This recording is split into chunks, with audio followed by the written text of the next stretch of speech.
we're on a worthwhile track here and doing something that's life-changing.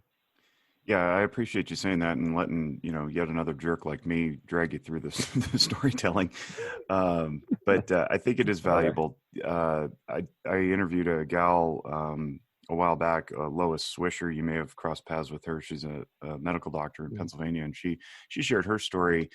And in telling it, she said she had to hear somebody else tell their story in order for her to get through her struggles. And so I think, the more often we can validate other people's experiences with our own normalization of events, the more people will encounter healing, so I appreciate that. Thank you again for doing that. And if we could shift gears a little bit, I want you to discuss like what you did with the Veterans Crisis Line, because you had a post there where you were overseeing it for some time. And then more recently, you transitioned into this acting director. I don't know if you're still acting director or not, but of the entire suicide prevention program for the VA. So talk a little bit about those roles and what some of the research is that you're proud to present. And you mentioned, we're on a worthwhile track. I 100% believe that.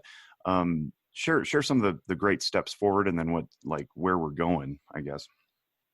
Yeah.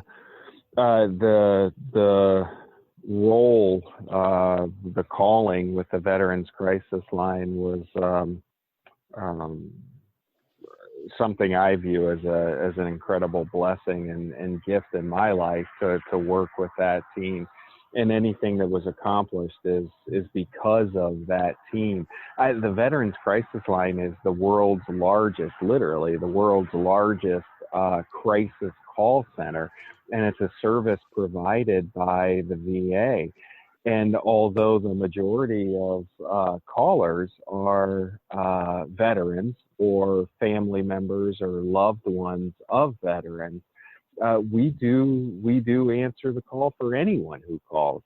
So on numerous occasions, we'll have non-veterans call and reach out for help, and we'll have the honor of connecting them to local services and assessing their needs. The VCL is 1,000 plus team members strong, with 3 call centers in New York, Georgia, and Kansas. We answer on average about 1,800 calls per day. Wow. We answer on average about 300 chat and text messages additionally per day. And we facilitate then care and coordination with VA medical centers. We put in 500 referrals for care yesterday alone. Wow. For 2,300 veteran callers. The heart of the mission with the VCL is, and how it gets to suicide prevention, is this.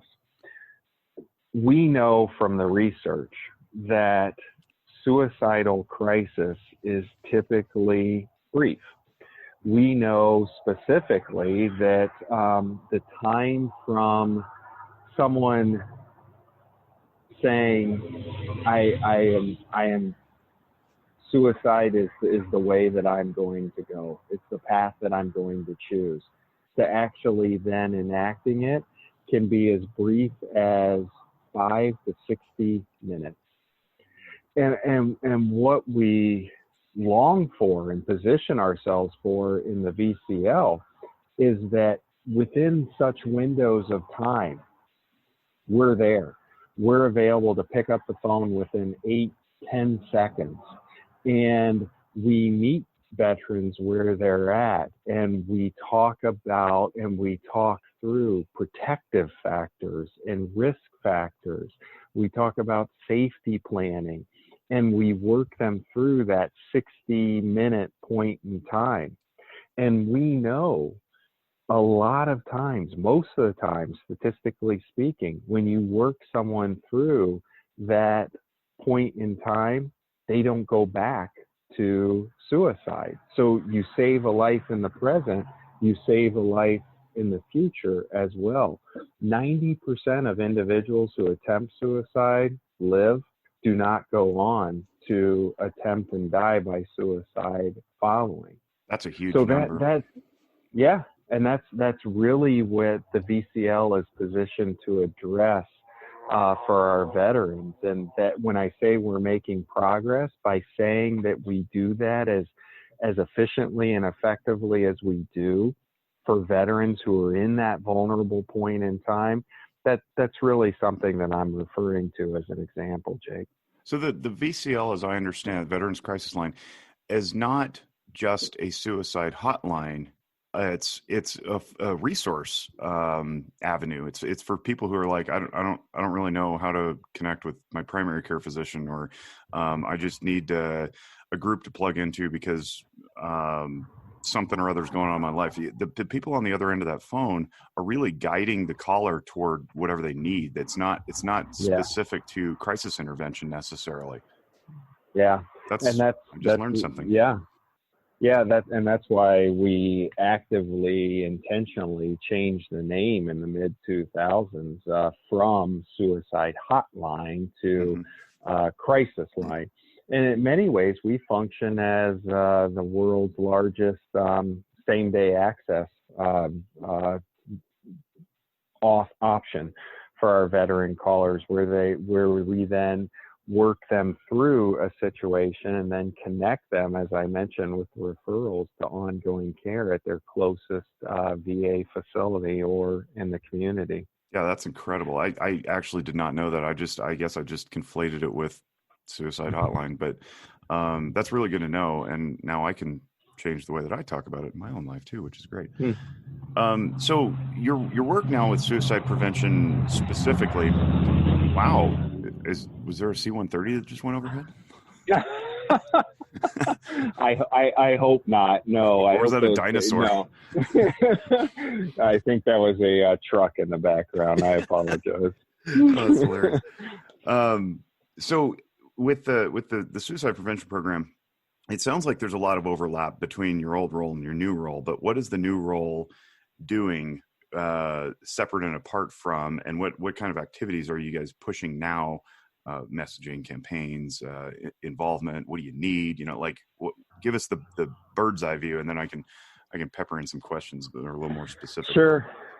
Yeah. So the current role has gone from acting to permanent, as you highlighted. Well, thanks. It's actually it's an honor to work with this team. It includes the VCL and our operations and mission with the VCL. But then beyond the VCL, it entails coordinating the programs, policies, and research that cover prevention, intervention, and postvention for veterans across the nation. So I think you mentioned, hey, those are they're strange terms to the audience. Yeah. So let's walk through those. Prevention really is getting at that which we can do upstream to address suicide and the problem of suicide. Suicide is a problem. It's a problem in the United States broadly. It's a problem with veterans. In the United States, the latest CDC report indicated 48,000 deaths by suicide annually in the United States. You take a look back at 2005 and you think in your head, where was I in 2005? All right. So wherever you were in 2005, the number of deaths in America by suicide was around 31,000. So we've gone from 32,000 to 48,000 from 05 to 17 and 18. At the same time, in the veteran population, go back to 2005. I was in a Air Force uniform. We were at about 5,000 deaths by suicide within the veteran population at that time. You go to 2017, which is our latest data from the CDC, and we were at 6,139. So across both the American population and veteran, the number of suicides has increased in like an alarming 20% way. almost. It's Yeah, 30 in the yeah, broader country and about 20 in the yep, military community. Do you have exactly. or any of your team have any ideas on causality? Any attribution there? Hmm.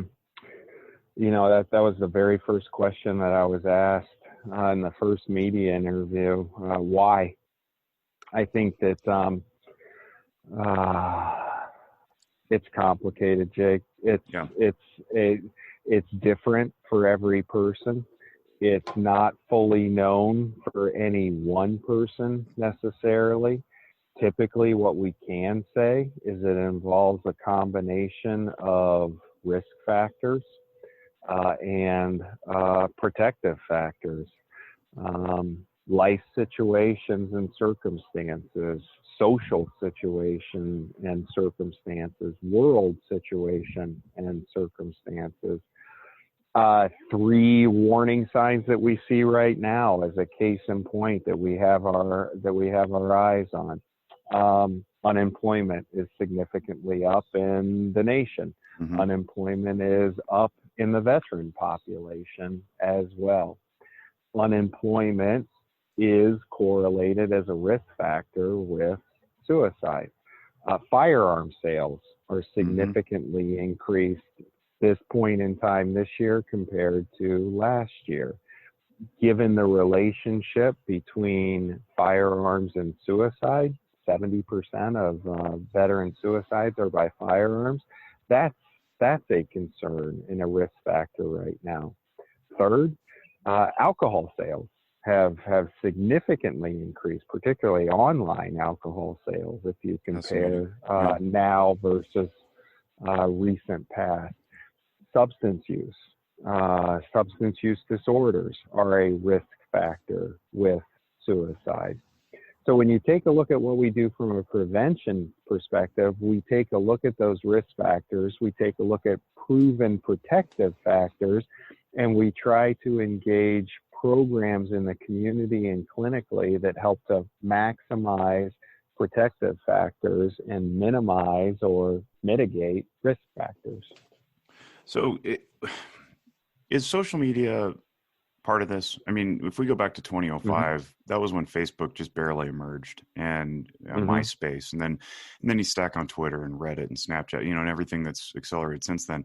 And I gotta believe from my chair, there's something there that needs to be addressed with the constant comparisons, the bombardment of information, the binary polarization of dialogue. I mean, I know it's a little bit weird to like point at this faceless thing called social media and blame it for, or at least even attribute some of the causality to it. But are you seeing any, excuse me, are you seeing any of that in the work that you're doing? Social media is a tool, much like the tongue. It can be used for good. It can be used as a risk factor. It's all in how it's used and consumed in many ways. Excellently stated. From a prevention perspective, we do a lot of work with the media in terms of safe messaging and ways to engage safe messaging and ways to report on suicide and suicide prevention in ways that promote increased awareness of facts, and then converting that awareness to action and engagement in productive ways. If the social media is promoting things that are not factually accurate, if it's not giving ways to convert situations into constructive engagement, then there's room for harm there. If it's being used to do those things to promote facts and to promote engagement, then it can be used very constructively. Sounds like more education is just needed, like more messaging of like, be conscientious of what you consume, kind of messaging. Yeah, and be conscientious not only of what you consume, but be conscientious of your contributions to what others consume as well.